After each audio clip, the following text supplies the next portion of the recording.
안녕하세요. 저는 지방에 살고 있는 30대 여성입니다. 평소 사연을 듣기만 하다가 직접 제 사연을 소개하려고 하니 조금 떨려오는데요. 큰 용기를 내서 보내보는 사연이니 끝까지 함께 해주세요. 저는 남편과 소개팅 자리에서 처음 만났었어요. 생글생글 웃는 얼굴에 다정다감한 말투가 참 마음에 들었죠. 남편 역시 저를 마음에 들어했고 그렇게 저흰 뜨거운 연애를 했었죠. 결혼은 당연한 수순처럼 연애 2년 만에 식을 잡았어요. 결혼하고 나니 남편은 제 생각보다 더욱 다정한 사람이더라고요. 평소 생리통이 심한 저를 위해 날짜를 체크하며 약을 먼저 준비해주는 것은 물론이고 기념이 아닌 날에도 이런저런 이유를 대며 데이트 신청을 하기도 했어요. 거기에다 퇴근길엔 가끔 제 생각이 났다며 꽃을 사오기도 했고요. 이런 남편의 단점을 굳이 뽑으라고 한다면 회사 일이 너무 바쁜 것이었어요. 여보, 이번 출장은 얼마나 걸려? 이번엔 1박 2일. 미안해. 자주 혼자 있게 해서. 아니야, 일이 바쁜 걸 어쩌겠어. 운전 조심하고 술 너무 많이 먹지 말고. 알겠지? 숙소 도착하면 영상통화할게. 영업직이란 직업 특성상 출장도 많고 접대 자리도 있어 불만이 있긴 했어요. 그래도 이렇듯 출장 시엔 숙소에서 영상통화는 물론이고 접대 자리에서도 자주자주 전화나 문자로 보고 아닌 보고를 해준 덕분에 늘 안심하고 기다릴 수 있었어요. 거기에다 평소에 워낙 잘하니 이쯤이야 대수롭지 않게 넘길 수 있는 문제가 되더라고요. 이런 저의 결혼 생활에 문제가 있다면 시댁이었어요. 결혼한 지 3년이 다 되어 가는데도 임신 소식이 전혀 없다는 것이 문제였죠. 시댁의 임신 압박 스트레스는 생각보다 더 힘들었고 결국 전 결혼 2년 차에 회사를 그만두고 본격적인 임신 준비를 위해 집에서 쉬기로 했죠. 그런데 집에서 쉬기 시작하니 더욱 시댁에서 저를 못 살게 굴더라고요. 왜 다들 아시죠? 뻑하면 시댁으로 불러 온갖 스트레스 덩어리를 주는 그런 시집살이. 저도 별반 다르지 않았어요. 처음엔 임신 압박으로 시작된 시집살이는 점점 갖은 트집을 잡으며 이유 없는 시집살이가 되어가고 있었어요. 전 이때껏 받아본 적 없는 스트레스에 시달리게 되었고 그런 상황에 견딜 수 없었던 저는 결국 남편이 극구 반대하던 병원 이야기를 다시 꺼내게 되었어요. 여보, 우리 아무래도 병원에 가보는 게 좋을 것 같아. 또 그 이야기야? 난 그렇게까지 당신 고생시켜서 아기 가지고 싶지 않다니까. 그냥 기다리다 보면 자연스럽게 생기겠지. 조금만 더 기다려보자, 응? 남편은 여전히 싫다고 했고 결국 진짜 이유를 남편에게 말하게 되었죠. 그게 사실은 나 요즘 어머님 때문에 조금 힘들어서 그래. 거의 날마다 시댁으로 불러서 임신 가지고 뭐라고 하시기도 하고 요즘엔 온갖 트집이란 트집은 다 잡으셔. 지난번엔 내 표정이 우중충해서 오던 아기도 도망간다고 말하셨다고. 뭐? 그게 정말이야? 그래서 너무 힘들어. 그러니까 우리 병원 가자. 뭐라도 해보자, 응? 진작 나한테 말하지 그랬어. 우리 집은 내가 잘 해결할 테니까 병원은 좀 더 생각해보자. 다시 한번 말하지만 당신 힘들게 고생시켜가면서까지 아기 가지고 싶지 않아서 그래. 그러니까 조금만 더 기다려보자. 우리 집은 걱정하지 말고. 이렇게까지 말하는데 제가 뭐 할 말이 있겠어요. 그냥 남편을 믿어보기로 했죠. 무엇보다 저를 위하는 마음만큼은 제가 확신하고 있었으니 이제 좀 괜찮아지겠거니 했고요. 하지만 남편의 호언장담과는 달리 시모는 계속해서 저를 시댁으로 불렀고 혼자서 괴롭히는 것은 성에 차지 않았는지 어느 순간부턴 시누이까지 집으로 불러 두 사람이 합심해 저를 괴롭히기 시작하더군요. 이 또한 지나가리 하며 참고 또 참았는데 결국 저의 서러움과 화가 터져버리는 일이 생기고야 말았죠. 그날은 시모에게 전화가 와 미역국과 갈비찜을 먹고 싶으니 재료를 좀 사오라고 하더라고요. 전 그런가 보다 하고 장을 봐 시댁으로 갔고 시모의 닭달에 엉덩이 한번 땅에 붙이지 못하고 음식을 만들기 시작했죠. 한창 음식을 하다 보니 시누이가 왔고 역시나 신우이는 주방으론 얼굴도 비치지 않고 시모와 수다를 떨기 바쁘더라고요. 얼마나 얄미운지 요리하는 내내 정말 욕이 절로 입에 머무는데 얼마나 참았는지 모릅니다. 그렇게 음식을 다 하고 나자 마치 하이에나처럼 신우이와 시모가 주방으로 들어오더군요. 옳게, 다 했어? 네, 다 했어요. 간 좀 보실래요? 맛있어 보이네.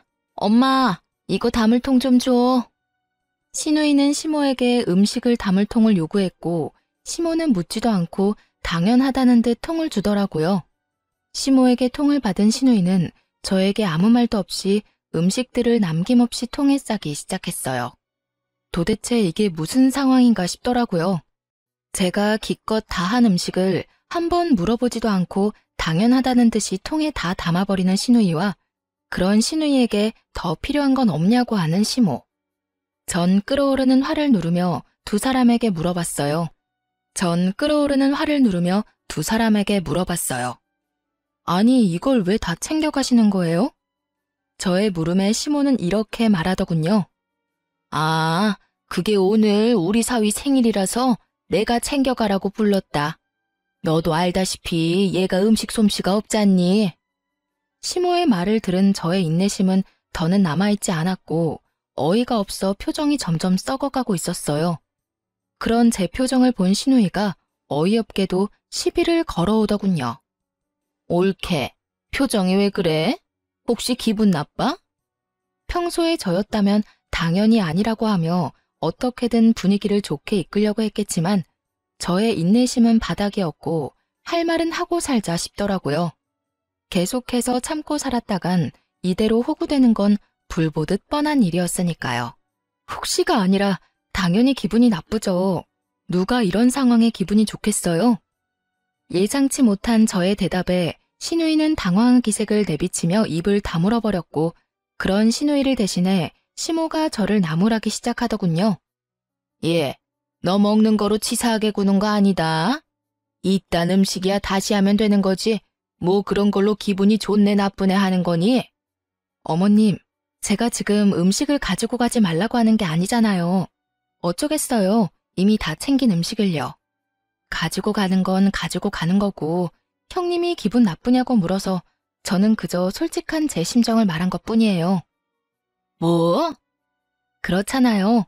어머님이 제 입장이라면 기분 좋으시겠어요?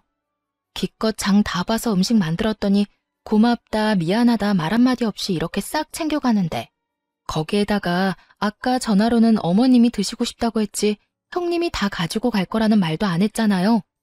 제 입장에선 충분히 기분 나쁘지 않을까요? 그래서 기분 나쁘다고 말한 것뿐이니 음식은 다 가져가세요, 그냥. 꽤 당돌한 저의 태도에 두 사람은 벙찐 듯 저를 보더라고요.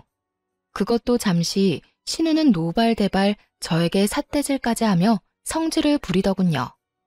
내가 더럽고 치사해서 안 가지고 가. 옳게, 그러는 거 아니다 진짜.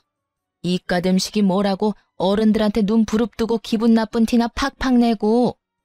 그래서 정말로 가지고 가지 않았을까요? 그럴 리가요. 큰 소리치며 화를 내던 신우이는 제가 화장실을 잠시 간 사이 그 많던 음식을 국물 한 방울 남기지 않고 싹 챙겨갔더군요. 신우이가 집으로 돌아가고 난 후 시모는 기다렸다는 듯 저를 혼내기 시작했어요. 오늘은 네가 100번 1000번 잘못한 거야. 어떻게 시어머니하고 신우이한테 그렇게 인상을 쓰면서 기분이 나쁘다고 말할 수가 있니? 나 때는 정말 생각도 못한 일이다. 알겠니? 이때는 정말 대꾸하고 싶지도 않더라고요. 대꾸를 해봤자 이야기만 길어지고 욕만 더 먹겠지 싶어 입을 다물고 있으니 결국 또 시모의 입에선 지겹도록 들어온 임신 이야기가 흘러나오더라고요. 네가 그런 식으로 마음보를 쓰니 아기가 안 생기는 거야. 알겠어?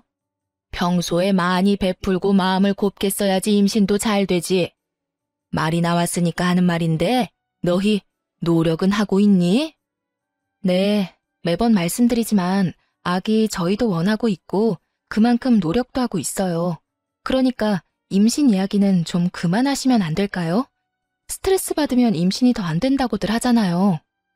안 할 수가 있어야 안 하지. 너희 병원이라도 가봐야 하는 거 아니야? 에휴, 다른 집 애들은 임신만 잘 된다고 하던데 우리 아들이 문제가 있을 리는 없고. 너 검사는 해봤니? 너한테 문제 있는 거 아니니? 그러지 말고 너 혼자 병원 좀 가보렴. 혼자 가기 그러면 내가 따라가 줄 테니 예약부터 좀 잡아봐. 저에게 문제가 있다고 확신에 차서 말하는 시모를 보던 전 결국 다시 화가 터져버렸고 입이 시원하게 터져버린 저는 시모에게 따지고 들었습니다. 어머님, 혹시 아범 전화 못 받았어요? 아범이 전화한다고 했는데요. 전화? 무슨 전화? 아니, 여기서 우리 아들 이야기가 왜 나오니? 나올만 하니까요. 저도 어머님 말씀처럼 병원이라도 가보려고 했는데 어머님 아들이 한사코 싫다고 거부해서 이러지도 저러지도 못하고 있다고요. 저라고 손 놓고 있고 싶어서 이러고 있는 줄 아세요? 어머님, 임신 안 돼서 제일 힘든 사람은 저라고요, 저. 우리 아들이? 왜 그랬지? 너 혹시 거짓말 하는 거 아니니? 제 말이 거짓말인지 아닌지는 그렇게 사랑하시는 아들한테 직접 전화해서 물어보면 되는 일이지 않을까요? 그러니까 이제 임신 가지고 저한테 그런 식으로 말씀하지 마시고 아범한테 말씀하세요. 자세한 이야기도 아범한테 들으시고요. 이렇게 계속 스트레스 받다간 어머님 말씀대로 오려던 아기도 도망가게 생겼으니까요. 그야말로 제 입에선 울분이 터져나오고야 말았고 더는 저를 건드리면 안 되겠다는 현명한 판단을 한 시모는 헛기침을 해대며 말을 돌려버리더군요.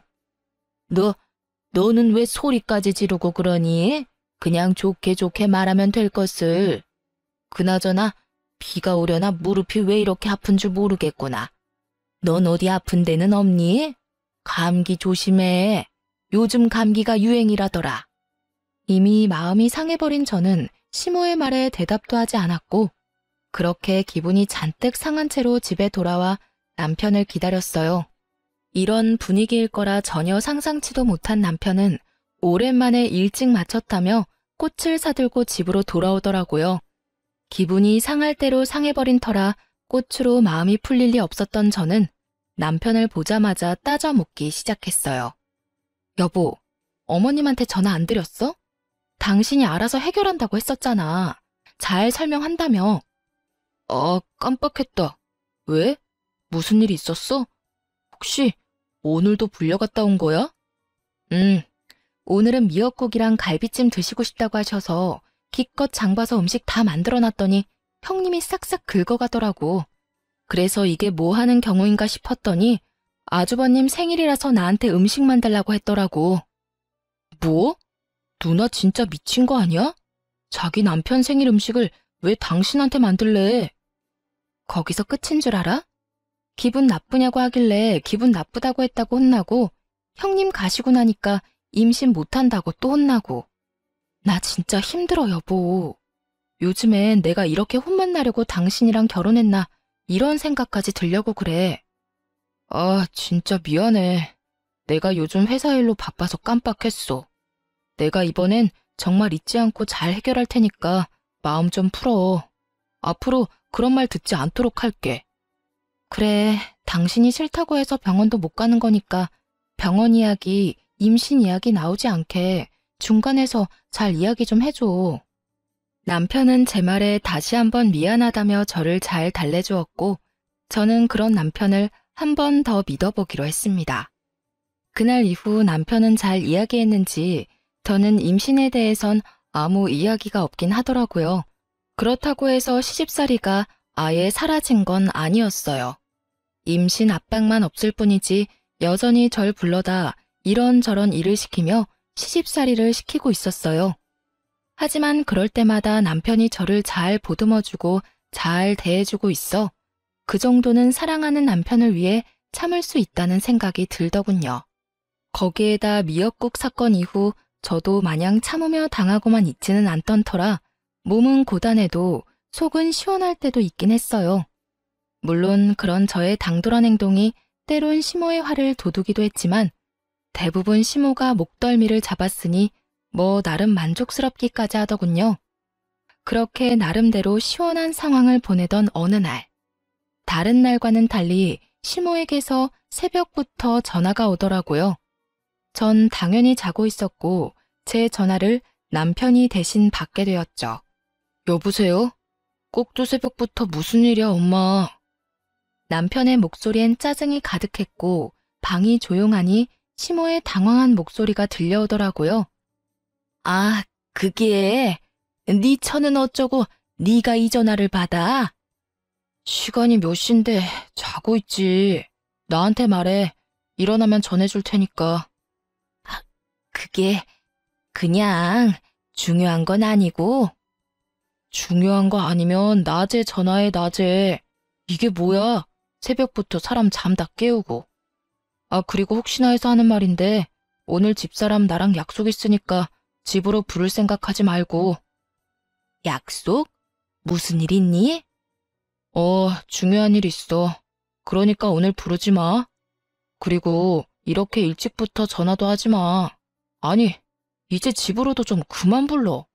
이 사람이 엄마 집안일이나 해주려고 나하고 결혼한 것도 아닌데 매번 왜 그렇게 이 사람 불러다 일을 시켜? 할 일이 많으면 차라리 돈 주고 사람을 불러. 내가 돈 줄 테니까. 어머, 누가 들으면 내가 마구 부려먹는 줄만 알겠다. 그렇게 힘든 일 시킨 적도 없어. 집으로 부른 거는 자주 보고 해야 가족 간의 정도 빨리 생기고 하니까 그런 거지. 가족 간의 정은 무슨? 정 붙이려다 있던 정도 떨어질 판국이니까 그만 불러. 이런 말 몰라? 시댁과는 멀리 지낼수록 좋다. 며느리는 절대 딸이 될 수 없다. 그러니까 이상한 논리로 이 사람 괴롭히지 말고 거리를 좀 두고 지내라고. 그러면 이만 끊어요. 나 조금이라도 더 자고 출근하게. 그렇게 남편은 전화를 끊어버렸고 잠이 완전히 깨지 않은 그 순간에도 남편이 얼마나 고마웠던지 몰라요. 남편이 아니었다면 그 새벽부터 불려가서 갖은 몸고생에 입씨름에 하루가 고단했을 것이 뻔했으니까요. 어쨌든 남편 덕분에 시댁을 가지 않아도 됐던 저는 간만에 늦잠까지 자고 일어나 상쾌한 기분으로 남편 회사로 찾아가기로 했어요. 남편과 밖에서 점심을 먹은 지도 오래된 것 같기도 했고 무엇보다 남편을 깜짝 놀라게 해주고 싶기도 했으니까요. 그래서 오랜만에 화장도 하고 가장 아끼는 옷을 입고선 남편의 회사로 향했죠. 그런데 그런 저의 발걸음이 제 인생을 송두리째 바꿔버리고 말았습니다. 남편의 회사로 향하는 길, 저는 혹시나 하는 마음에 남편에게 전화를 걸어보았지만 남편은 전화를 받지 않더라고요. 불안한 마음이 들긴 했지만 아침까지만 해도 외근을 나갔다는 말이 없기도 했고 늘 외근을 나갈 때면 연락을 해줬던 터라 그냥 남편의 회사로 계속 향했죠. 이윽고 남편의 회사 앞에 도착했고 전 다시 한번 남편에게 전화를 걸었어요. 남편은 전화를 받지 않고 있었고 아무래도 바쁜 것 같아 돌아서려는 순간 남편이 회사에서 급히 나오고 있더라고요. 그 순간에도 저는 남편에게 거는 전화를 끊지 않고 있었는데 남편은 휴대전화를 확인하고도 전화를 받지 않고 그냥 주머니에 넣어버린 채 발걸음을 재촉하며 어디론가 가고 있더군요. 저는 남편의 뒤를 필사적으로 뒤쫓고 있었고 바쁘게 걷던 남편은 이윽고 어느 차에 빠르게 올라타더군요. 남편이 탄 차가 출발하는 그 짧은 찰나에 전 보고야 말았어요.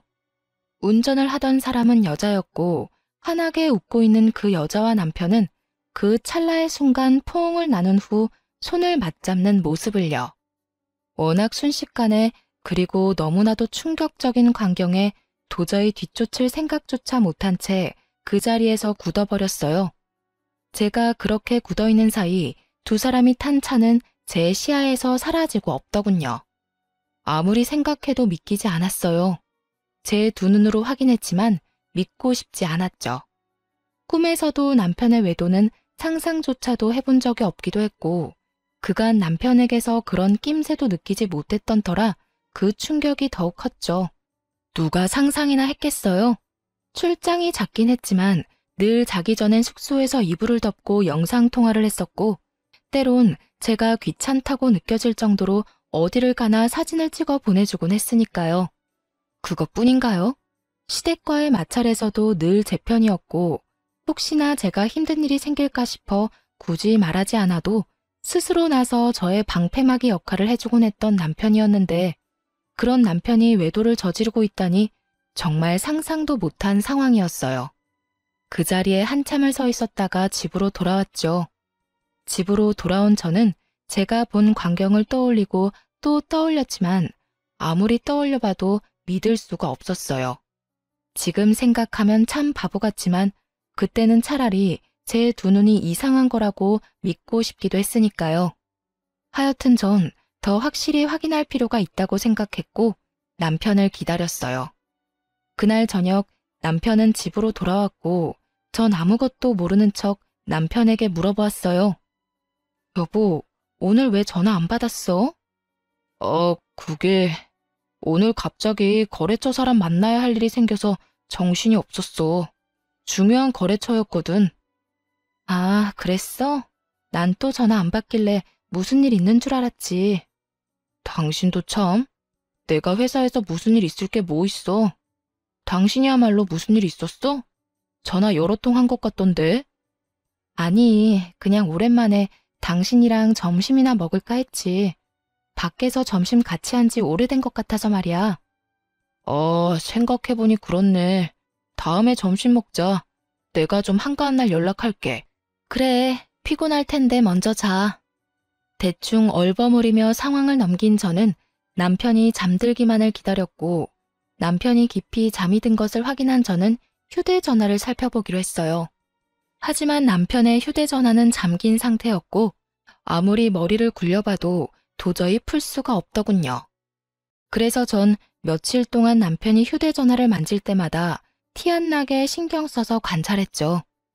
그렇게 3일 노력한 끝에 비밀번호를 알게 되었어요. 그렇게 열리게 된 판도라의 상자는 정말 충격의 연속이었습니다.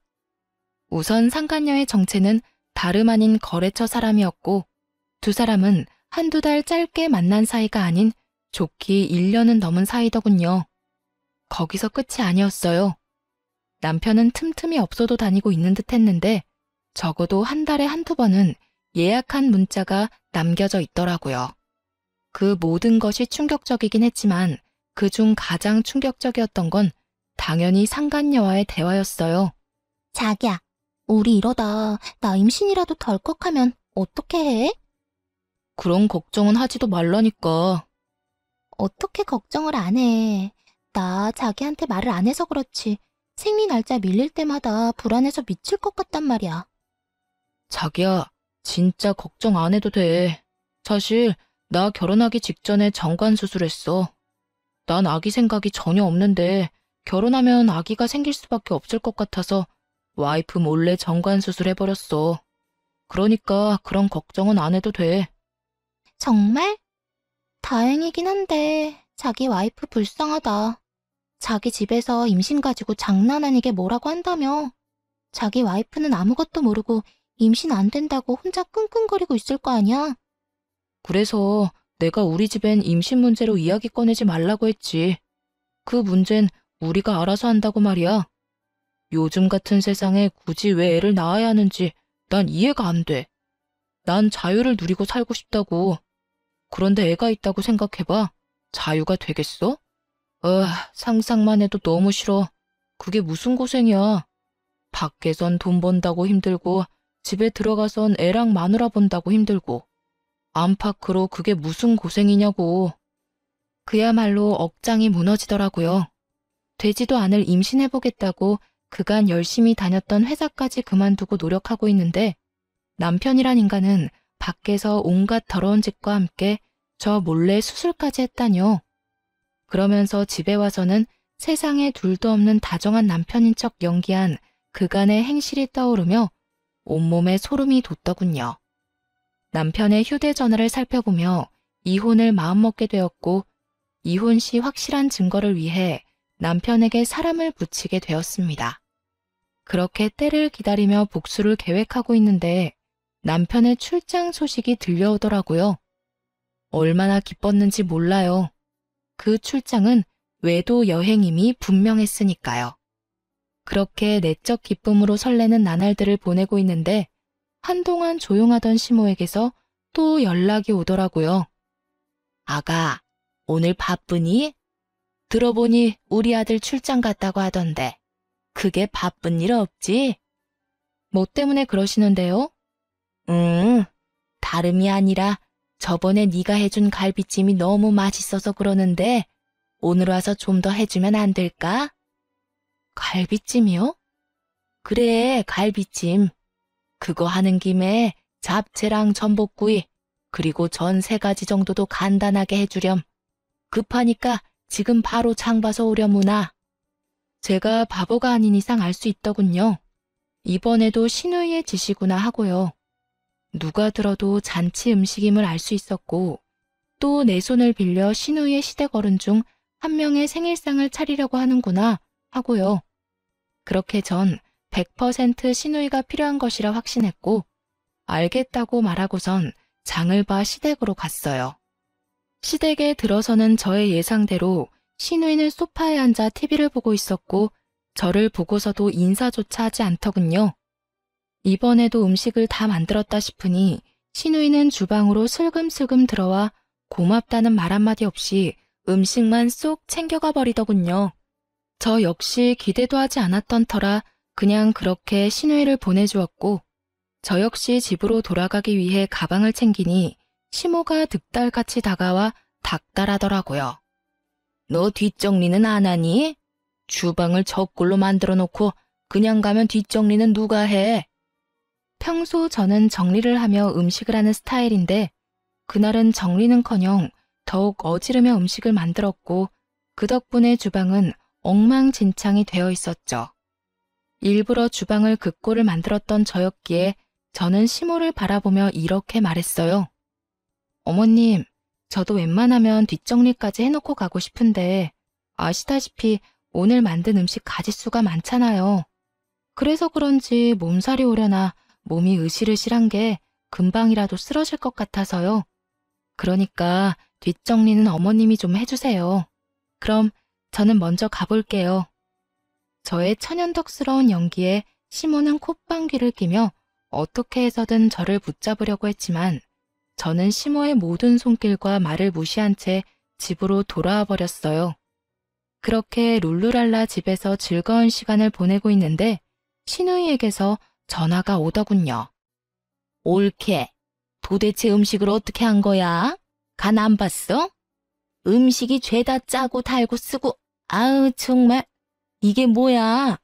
그래요. 누구 좋으라고 정성껏 맛있는 음식을 차릴 필요가 있겠어요? 음식으로 장난치지 말라는 말이 있지만 한번 당해바란 심정으로 소금 2봉지와 간장 1통을 거기서 다 쓰고 왔어요. 당연히 사람이 먹을 만한 음식이 아니었는데 여우 같은 신우는 당당하게 자신이 요리했다고 시댁에 가져간 거였죠. 간도 하나 안 보고 말이죠. 자기가 직접 요리한 척 연기한 가증스러운 신우에게 한마디 건넸어요. 그렇게 잘하면 형님이 직접 하시지 그랬어요?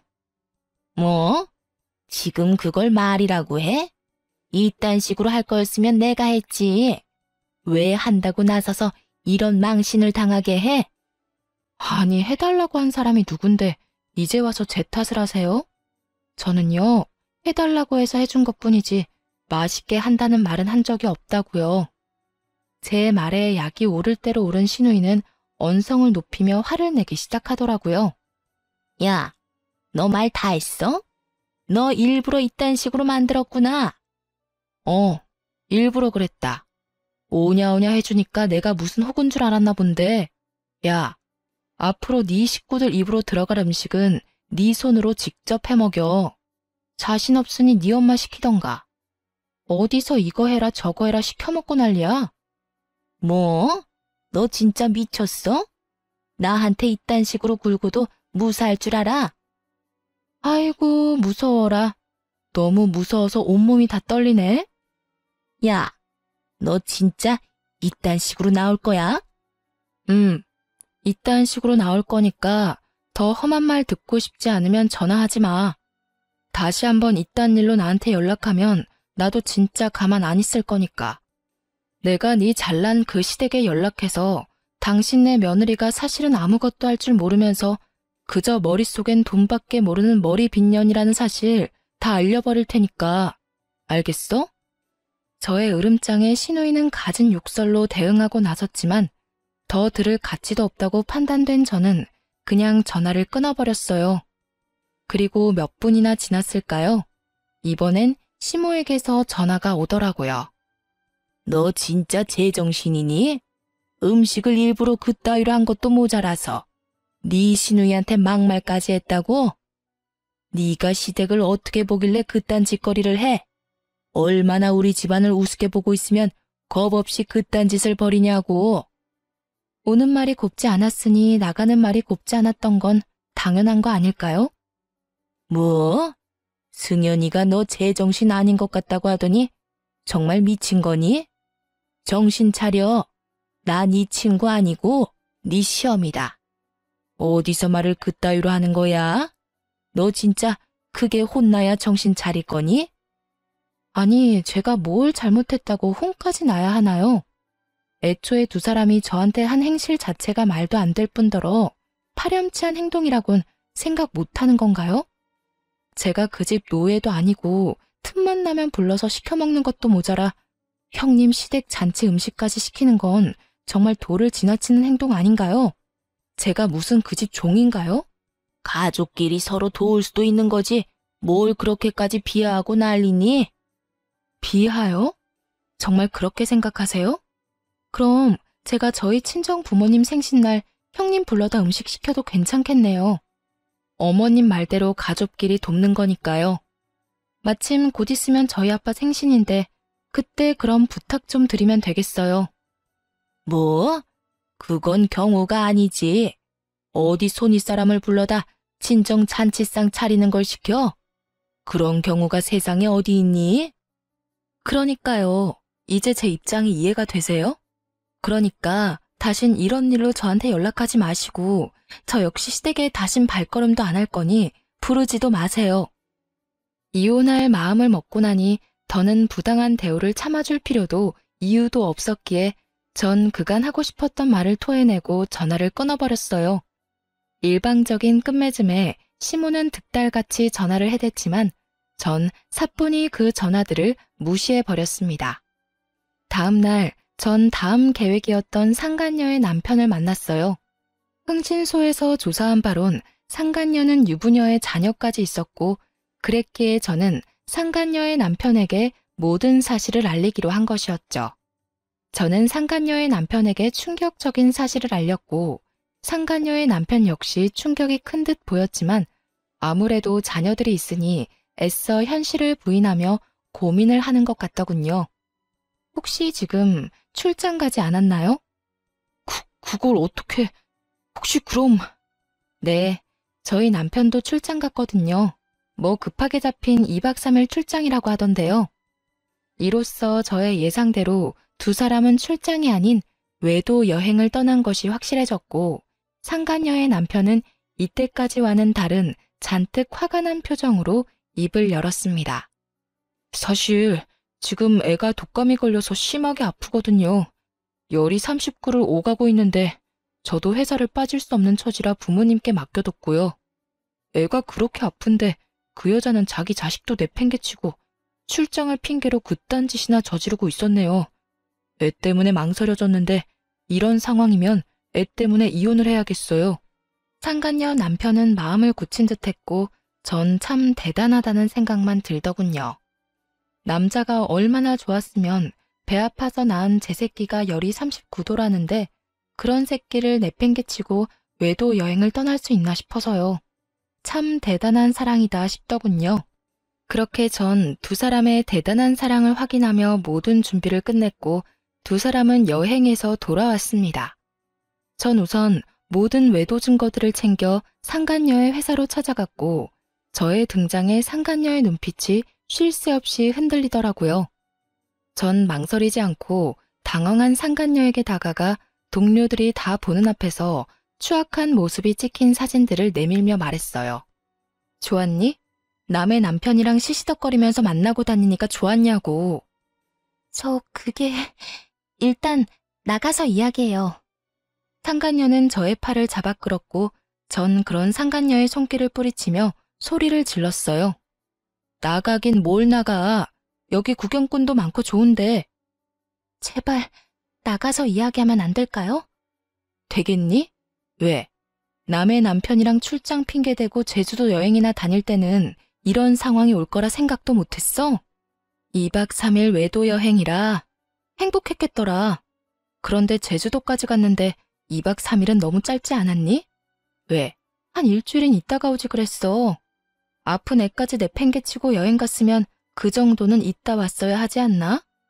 제 말에 상간녀는 깜짝 놀라며 저를 잡아 끌었고 동료들은 경악을 금치 못하고 있더라고요. 상황이 그렇게 되자 상간녀는 도리어 흥분을 하며 저를 더욱 거칠게 잡아 끌었고 전 그런 상간녀의 손을 뿌리치고 뺨을 때려버렸습니다. 손대지 마. 어디 더럽게 자꾸 잡아 끌어? 저에게 한 대 맞은 상간녀는 눈이 돌아버린 듯 노발대발하며 저에게 달려들더라고요. 네가 뭔데 날 때려? 네가 도대체 뭔데 날 때리냐고. 남편 간수 못한 네가 잘못이지 내가 뭘 잘못했다고 날 때려? 상간녀의 입에선 쓰레기 같은 말들이 쏟아지고 있었고 전 더는 대화라는 걸 할 가치를 못 느끼겠더라고요. 이미 충분히 뜻하던 바를 이루었다는 생각이 들기도 했고요. 그래서 전 마지막 말을 해주고선 집으로 돌아왔습니다. 그렇게 당당하다니 변호사나 잘 선임해. 나 너한테 상간녀 소송 걸 거거든. 증거 충분하고 잘 알다시피 나 시간도 많아. 내가 어떻게 해서든 네 눈에서 피눈물 나게 해줄 테니까 각오 단단히 하고 법원에서 보자. 상간녀의 표정은 끝까지 당당했고 전 그런 상간녀를 뒤로한 채 집으로 돌아왔어요. 집으로 와 화를 삭히고 있으니 남편 역시 상간녀의 남편에게 호되게 당했는지 엉망이 된 꼴로 집으로 들어오더라고요. 남편은 오는 길에 상간녀에게 모든 사실을 들었는지 저를 보자마자 무릎 꿇고 앉아 손이 발이 되게 빌기 시작하더군요. 여보, 내 말을 좀 들어봐. 정말 그런 게 아니라 순간적인 실수로 잠깐 만났던 것뿐이야. 이번에 제주도 간 것도 정말 마지막으로 마음 정리도 할 겸해서 마지막 여행 간 거였어. 정말이야. 내 말 좀 믿어줘. 정말 기가 다 차더라고요.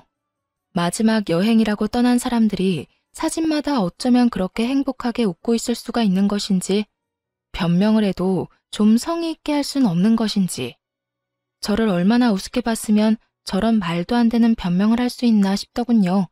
하긴 바람 피운 놈 입에서 나오는 변명이라 해봤자 뻔하겠지만요. 마지막 여행 좋아하시네. 입이 귀에 걸렸던데 그게 마지막 여행이야? 그리고 그게 마지막 여행이라고 한들 무슨 소용인데? 마지막이라고 하면 1년 넘게 바람 피운 게 없어져? 없던 일이라도 돼? 변명이라고 하는 말이 마지막 여행? 참 성의가 느껴져서 눈물이 다 나려고 한다. 여보, 정말 마지막이었어. 나 정말 당신 사랑하는 거 알잖아. 내가 당신한테 정말 진심으로 잘한 거 당신이 더 잘 알잖아. 그런 인간이 나 몰래 정관수술이나 했어? 내가 그렇게 임신 때문에 마음고생하는 거 뻔히 아는 사람이 당신이 그러고도 사람이야? 그걸 당신이 어떻게... 정말 미안해. 당신을 너무 사랑해서 결혼은 하고 싶었는데 아기는 자신이 없었어. 요즘 자식 하나 키우는데 돈도 많이 들기도 하고 아무래도 아기 낳고 나면 많이 싸운다고들 하니까 그냥 우리 두 사람 즐기면서 살고 싶었어. 남편의 마지막 말에 참지 못하고 뺨을 날려버렸어요. 우리 두 사람이라니 정말 너무 화나서 손이 벌벌 떨리더라고요. 우리 두 사람? 너 진짜 웃긴다. 딴 년하고 즐길 거 다 즐기려고 묶은 주제. 뭐? 우리 둘이 즐겨? 그럼 왜 몰래 묶었어? 그렇게 중요한 일은 나하고 상의라도 했어야지. 난 그것도 모르고 당신 엄마한테 온갖 모진말이란 말은 다 들으면서 살았는데 그런 식으로 날 속일 거면 나하고 결혼은 왜 한 거야? 더러운 짐승만도 못한 자식. 그냥 이 여자 저 여자 만나면서 즐기고 살지 왜 내 인생까지 구렁텅이로 몰아넣었냐고. 전 울분을 토해내기 시작했고 그런 저를 남편이 안으려고 손을 뻗더라고요. 그 순간 전 그 손을 뿌리치고선 다시 한번 뺨을 있는 힘껏 때려버렸습니다. 남편은 할 말이 없었는지 부르튼 뺨을 감싸며 바닥만 쳐다보고 저도 아무 말 하지 않았어요. 몇 분간의 정막이 흘렀죠. 전 그런 남편에게 이혼을 통보해버렸어요. 우리 이혼하자. 이런 꼴까지 다 봤는데 더 같이 살 이유가 없잖아. 저의 이혼 통보에 남편은 울고불고 매달리기 시작하더군요. 안 돼. 이혼이라니. 내가 당신 없이 어떻게 살아. 이혼은 절대로 안 돼. 당신이 나 한 번만 용서해줘. 내가 앞으로 지금보다 더 당신 위하면서 살게. 더 노력하면서 당신만을 위해서 살게. 그러니까 이혼은 하지 말자. 응? 밖에서 이 여자 저 여자 다 만나놓고 나 없이 못 산다는 말이 나와 지금? 넌 정말 양심이란 게 없구나. 하긴 양심이 있었으면 그딴 짓은 안 하고 다녔겠지. 네 집안 사람들이나 너나 참 양심 없는 건 매 한 가지구나. 내가 다 미안해. 당신 말이 다 맞아. 난 당신이 무슨 말을 어떻게 하든지 간에 다 인정하고 용서를 빌 거야. 그러니까 이혼은 하지 말자. 나 정말 당신 없이는 안 돼. 정말 남편의 눈에서 흐르는 눈물을 보고 있자니 온 몸에 벌레가 다 기어다니는 기분이 들며 같은 자리에 있고 싶지도 않더라고요. 그 순간 이혼에 대한 저의 의지는 더욱 확고해졌고 마지막까지 매달리는 남편을 뿌리치곤 미리 싸뒀던 짐을 챙겨 그 집을 나와버렸습니다. 그렇게 이혼 소송과 상간녀 소송을 진행했어요. 생각보다 절차가 많아 고단했지만 증거가 너무 확실해서 제가 원하는 결과를 얻고 끝이 났습니다. 소송이 진행되던 사이 전 남편과 상간녀는 회사에서 쫓겨나다시피 사표를 냈다고 하더군요. 상간녀 역시 이혼은 자명한 일이었고 상간녀와 남편 두 사람은 이중으로 위자료를 지급해야 했었기에 그간 모았던 돈은 물론 빚까지 내야 하는 건 불보듯 뻔한 일이었죠. 거기에다 그 대단하던 사랑도 소송 앞에서는 별 수 없었는지 소송이 진행되는 내내 눈만 마주치면 서로를 탓하며 싸우기 바쁘더군요. 이게 다 너 때문이야. 네가 먼저 술 한잔 하자고 나한테 연락했잖아. 내가 먼저 그랬다고? 말은 바로 해야지. 가끔 만날 때마다 은근슬쩍 스킨십 하면서 꼬신 사람이 누군데? 하도 노골적이게 다가오길래 불쌍해서 술 한잔 하자고 했더니 좋다고 나와서 술 취한 척 해놓고 지금 누가 누굴 탓해? 노골적? 참나, 노골적으로 쳐다본 사람이 누군데? 하여튼 이건 전부 네 탓이야. 다 너 때문이라고. 너 때문에 난 내 자식도 못 보고 살게 생겼어. 어떻게 책임질 거야? 그렇게 자식 생각하는 여자가 애 내팽개치고 나랑 제주도까지 갔냐? 이제 와서 모성에 넘치는 척하기는. 뭐? 나쁜 놈이 너 말 다 했어? 다 했으면 어떻게 할 건데? 막장도 그런 막장이 없는 싸움질을 하던 두 사람은 소송이 끝날 즈음엔 서로 눈도 마주치지 않더군요. 결국 저런 막장으로 끝맺음을 할 것을 왜 가정까지 버렸나 싶어 약간 씁쓸하긴 하더군요. 두 사람의 잘못된 선택으로 인해 저를 포함해 어린 자식까지 씻을 수 없는 상처를 받았으니까요. 그렇게 찢어진 두 사람의 소문은 널리 널리 잘 퍼졌고 그 덕에 같은 업계 취업은 불가능해 보였죠. 불륜 남녀라는 타이틀이 꼬리표처럼 따라다닐 테니까요. 그 후 이젠 끝이겠거니 했는데 시모한테서 휴대전화에 불이 나게 전화가 계속해서 오더라고요. 여전히 제가 호구짓이나 하던 만만한 며느리라 생각하는 게 분명해 보였어요. 물론 저는 그 전화를 받지 않았고 제가 무시를 하니 문자가 오더군요. 너 진짜 이런 식으로 끝낼 작정이니? 남자가 사회생활 하다 보면 바람 필 수도 있고 그런 거지. 뭘 그런 거 가지고 이혼을 하니? 그런 실수쯤은 눈 감아주고 그냥 사는 거야. 알겠니? 네 친정 부모님들한테 물어봐라. 다들 그렇게 참고 산다고 하시지.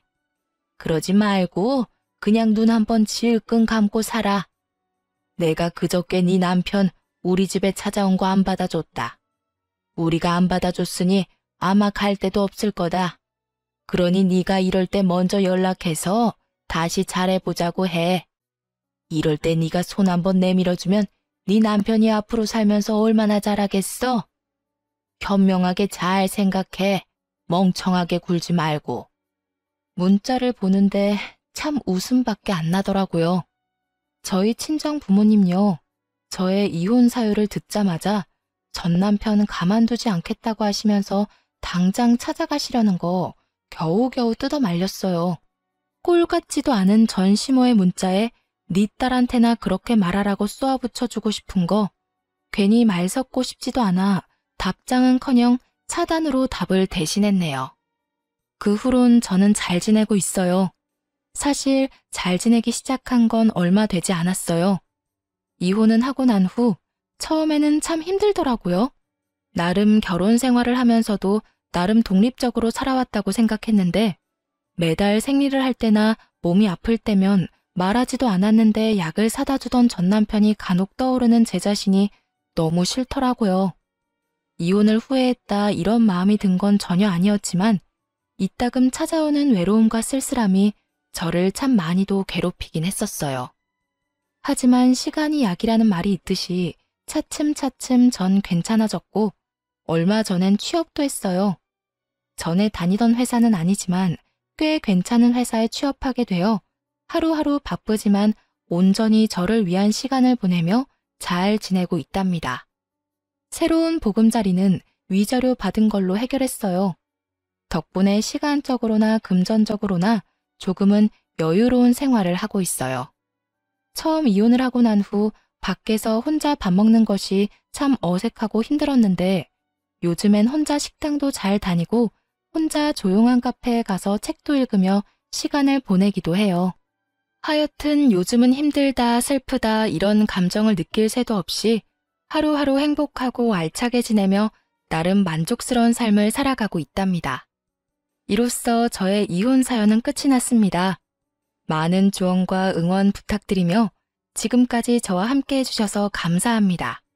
좋은 하루 되세요.